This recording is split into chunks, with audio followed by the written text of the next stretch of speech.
Okay, so we have daily language practice, week 10, Monday. We looked at question number 1, which asked us to correct the sentences, and Jonah was able to give us some input here. Native Americans believed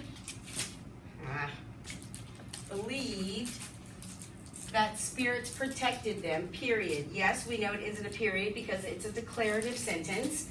We also know that Native Americans is a proper name for a group of individuals, so we capitalize the N and the A. Believed was misspelled, and I had said that there's a word hidden inside of this word that will help you remember how to spell it. It's Eve, so it's B-E-L-I-E-V-E-D. That spirits protected them. Perfect. Number 2 says, there was hundreds of tribes in America when Christopher Columbus landed. Are you sure, Jax, there aren't any more corrections you want to make in number 2 before I move forward?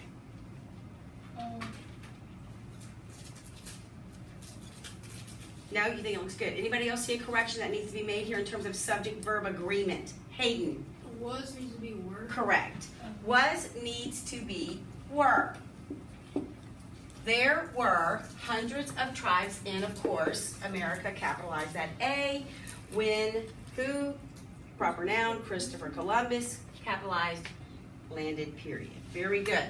The next one is asking you to determine whether or not it is fact, and I wish you wouldn't say fantasy. I wish you would go ahead and get a little bit more grown up. Fact or opinion. Is this a fact or an opinion? When you're trying to determine that, Tonio, what you want to do is ask yourself, can this be proven? Can I prove it? If I can prove it, then it's going to be a fact. Otherwise, it's an opinion. I think that's pretty easy that way when you ask yourself that question.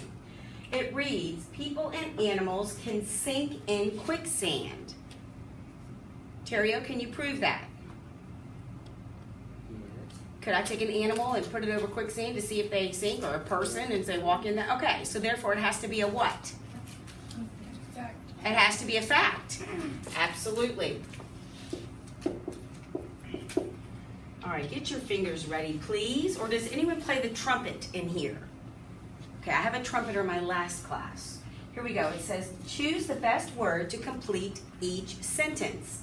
The trumpet's range is blank than the baritones. Well, we're comparing two things. And when we compare two things, we need to add a suffix to that word in those instances. So is it higher, highest, high, or none of these? Which ones can I take away right away? Because I said it's going to need to have a suffix added to it. 3 and 4. Okay, go. 3 and 4. 3 and 4. Okay, so I know it can't be one of these. As I said, this is the base word, and we know one of the words is an answer because it needs a suffix added to it. So, is it higher or highest? That's 1 or 2. Show me with your fingers. Is it 1 or 2? All right, thank you.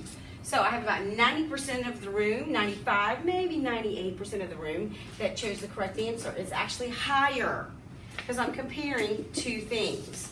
Higher. Okay, the last one is the tuba's range is blank of all.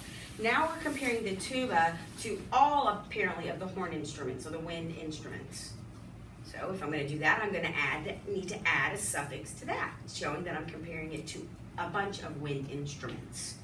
Okay, Carter, everyone get your fingers ready.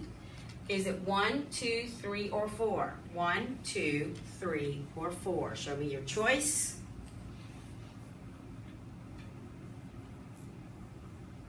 Okay, hands down.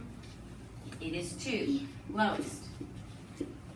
I told you it needed to have a suffix, so you could have eliminated those right away. And know that your only 2 possible choices were 1 or 2. Please make your corrections, your notations, okay? As you're doing that, you will go ahead and you can close your binder for now. Make sure your article that you had for your Friday assignment is on your desk. That is your Week 10 Monday Daily Language Corrections.